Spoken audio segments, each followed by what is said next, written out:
11 Miles by Emerry. Do you have something that you truly, relentlessly desire? Despite your state of life, is there something else that you would go completely to the end of the world to get? Well, lucky for you, there's a way to achieve what you're looking for, and you won't need to go to the end of the world to get it. But you will need to go somewhere, and the place may be too out of the reach for some. It's not far away, closer than one may believe, but there are requirements that some individuals may not meet.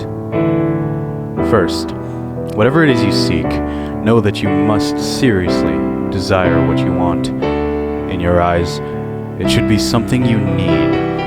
If you begin the journey without the correct state of mind, you will surely fail, as it will be near impossible to turn back once the journey starts. The second requirement is that you will need a vehicle of sorts. Most use a car as it's the most comfortable choice, but there have been a select few that have used small motorized vehicles, such as an ATV or motorcycle. But this has proven to be quite difficult, as the conditions of the journey can prove to be too bothersome.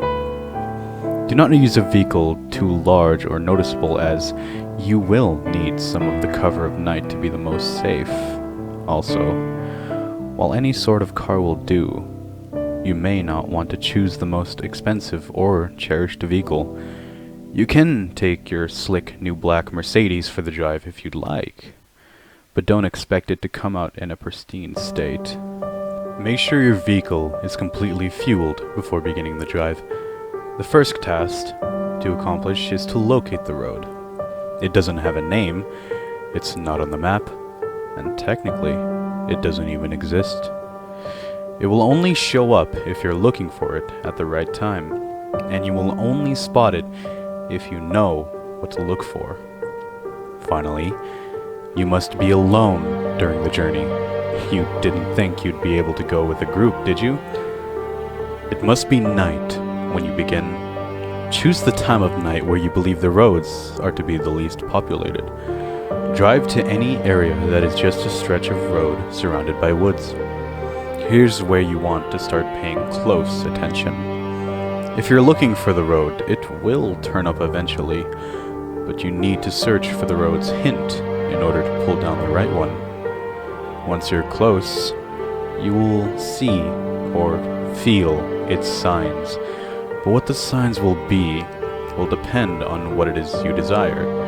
For example, if you are in search of wealth, you may spot shimmers on the empty branches of the trees, as if they resembled the shine of gold or diamonds. If you seek love, you may begin to see rose petals slowly dance in the light breeze, blowing in the road's direction. If you seek revenge, you might sense an ever-growing feeling of heat or anger in your body as you approach. Just know what it is you really want, and you'll have no problem finding the turn. Once you're sure you've found the revealed road, take a deep breath and turn down into it. At this point, you've officially started down the nameless road, which brings you through 11 miles, leading to whatever it is you seek. Each mile will test your desire and will expose if you really do want what you're searching for. Before you go any further, stop the car and be wary of a few advisements. Do not turn on a radio during the drive. Do not use a phone during the drive. Reception would be cut off anyway. Do not open the windows during the drive. Make sure they are closed before you continue. If you're riding a vehicle without windows or a top, then prepare for the worst, as the odds are heavily against you. Do not attempt to leave your vehicle at any time. You'll never want to exceed 30 miles per hour unless you're desperate to make it through a section of the road. And most importantly, as with any drive, buckle up. Feel free to prepare and make sure you're ready. Once the road has been entered, time is stopped, so you don't need to worry about losing the night. Though you may not notice, you're not actually in your own world anymore. Take one moment to realize that once the first mile is over, there is no turning back. If you ponder turning back at all, know that you shouldn't even be on the journey on the first place. Once all is done, continue on the road.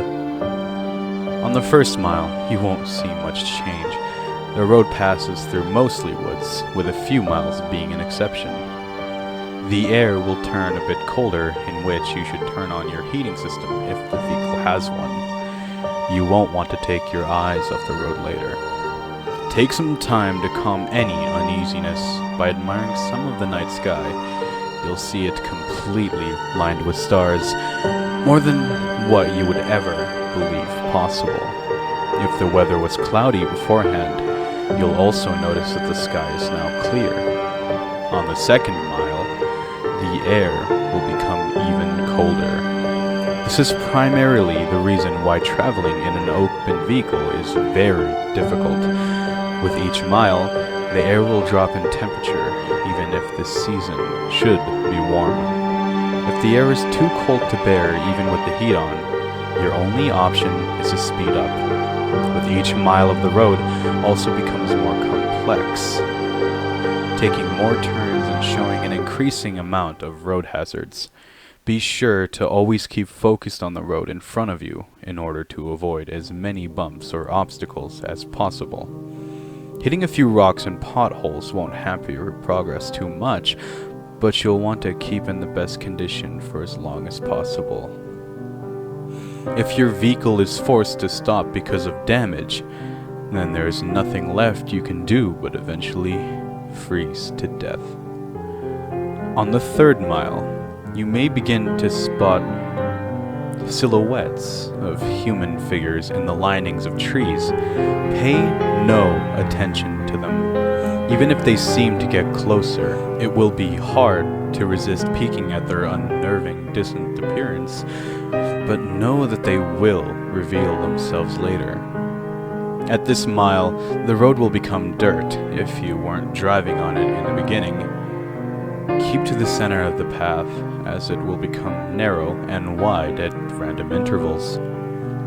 On a quick side note, should you ever attempt to turn around, despite the previous warnings, you'll be left on a path which never ends. You would simply run out of fuel eventually and be left to freeze in the cold conditions. On the fourth mile, you will not only see more of the figures, but you will begin to, in a sense, hear them. In the back of your mind, a very faint, unintelligible whisper will echo. These will come and go, but you can't stop them. If they become bothersome or distracting, try to tune them out by thinking of what it is you desire. Attempting to listen and determine what the voices are saying will only attract them to you, and you want to be as far away from them as you can. They'll be closer later, so there's no use bringing them near you this early. On the fifth mile, you will come to a clearing. The lining of trees to your left will disappear to reveal a lake with no end and a beaming great moon over the water. The illumination from the moon will be so spectacular that the vehicle's headlights will no longer be required. Restrain yourself from gazing at it, however. If you look at its lights for even more than a few seconds, the road in front of you will end, throwing your vehicle into the water, in which you will freeze in mere minutes. The voices will be gone for this mile, but don't rejoice yet. They will be back. On the sixth mile, take into account that you are more than halfway done. Despite the progress, you may lose hope here. The stars will have disappeared at this point, leaving the sky an empty, black abyss. The clearing will have ended, leading you back into the woods. The only light you will have will be provided by your vehicle's headlights, but they will flicker from time to time, even if you're sure they're in perfect working order. If you have a radio in the vehicle, it will turn on here automatically. If you didn't turn it off beforehand, it will produce an overwhelming screech that will send you off a path. A calm voice will then begin to speak of your greatest fears, what it is you are horrified of in your life. It will speak in a way that will cause you to visualize the words in your mind, so don't listen to it. If you begin to comprehend what it's saying, the horrors will prove too much for you to stay on the road safely, and attempting to turn off the radio will prove no use.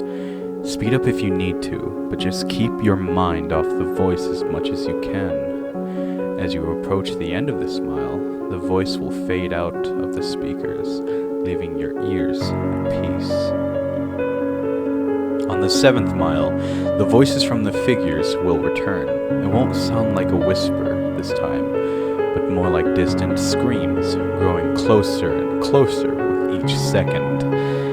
At some point on this mile, you'll hear one of them in your ear as if they were right behind you. This is because one of the figures have found their way into your vehicle. Do not turn around. Their faces will shock you into a paralysis, leading you off the road. If you don't draw attention to it, it will become uninterested and hopefully leave. These beings are said to be the ones that have traveled down this road before, but were not successful. They live the remainder of their existence suffering in the darkness, with their only goal being to bring other travelers down with them. It has been said from experience that these beings can't physically harm you, so as long as they don't cause you to wreck, you should be fine. On the 8th mile, slow down if you're going too fast. The road here takes very sharp turns, which if overshot, will throw the vehicle into a pit through the trees.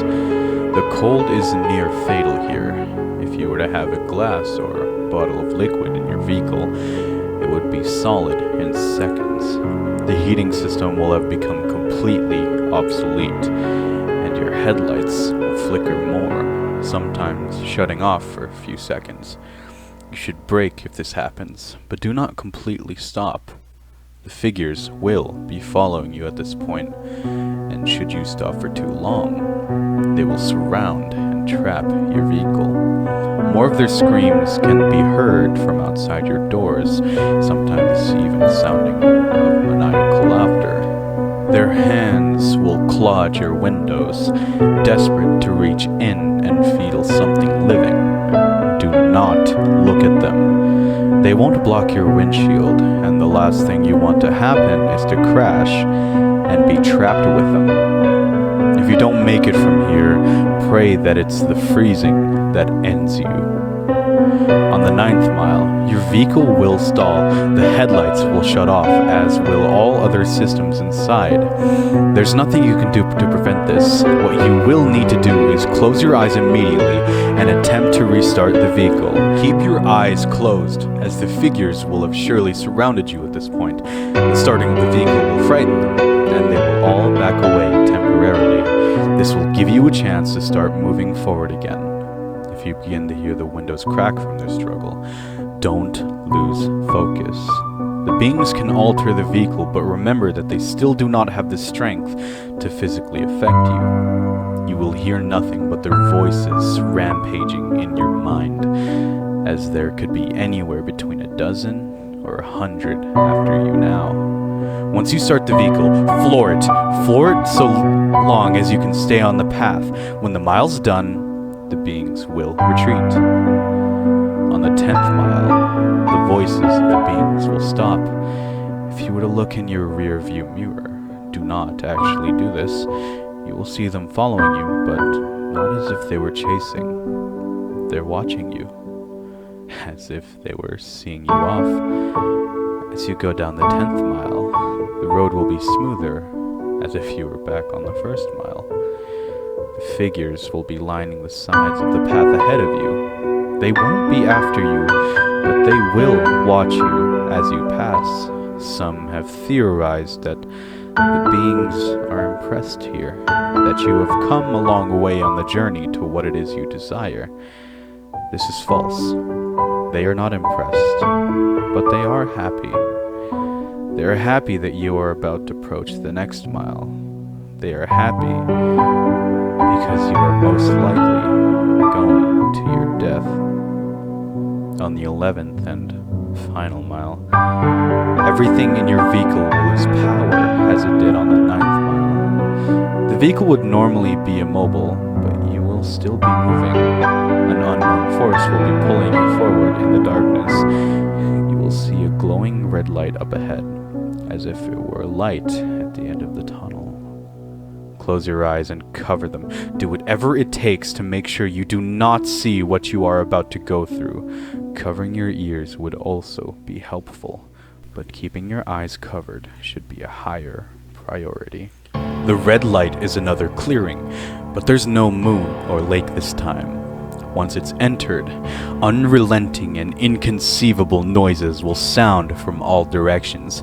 No amount of bravery and conditioning will spare you from these sounds. The cold will turn into a merciless heat, burning all parts of the vehicle, and you will feel the illusion of your flesh being burned off your bones, that every part of you is being destroyed as you travel through screams and audible suffering.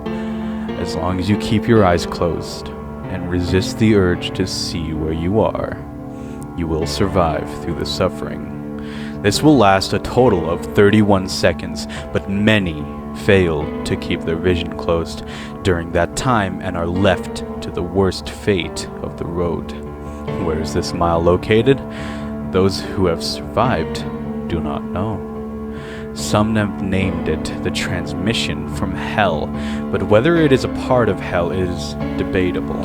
After the final mile, power will return. Stop the vehicle and take a moment to possibly regain some of your sanity. Let the screaming in your ears begin to fade and know that you have nearly completed your journey with the hardest task overcome. Breathe and begin to drive forward once again. After only a kilometer, your vehicle will arrive at a dead end. Stop here, and don't attempt to move again. Nothing will happen right this second, but do not be disappointed. Relax, and close your eyes. Imagine in your mind what it is you've desired this entire time. It will most likely still be the same as when you entered, but with some, this desire may actually change through making this journey. Think about what it was that you went through such terrifying and difficult means to acquire, and imagine possessing it in your hands. Once you've completely visualized this, slowly open your eyes. You will then find yourself at the beginning of the unnamed road, where you first began. This may confuse you, but know that you are finished. Your task is done. Your mind will then turn to your reward. If what you desired was material, check in the back seat or in the trunk if the object was larger. If the object was small enough, it might already be in your pocket. If what you desired was non-material, then do not be disappointed. If the change is not immediate, turn back to where you came from, and you will find in your life that what you wanted is there. You may have found a love of your dreams. You may have gained unnatural, unimaginable power. You may have put your most hated enemy through the most satisfying revenge possible. You will have no doubt gained what it is you desired and what you deserved. So now that your task is done, what's the catch? Is your vehicle cursed? Is there something you're about to lose? Is your death imminent? The answer to all is no, of course. You've completed the challenge. You've proved worthy of what it is you desire. As stated before, The sounds of the 11th mile would continue to exist in your mind, potentially causing you some vivid and unusual nightmare. But these should prove as nothing compared to what you've gained. Now, one last question. Is there something else you desire? Are you not yet satisfied? After all, you're left right back where you started. The road's right in front of you. So are you up for another drive? If so, buckle up and just move forward.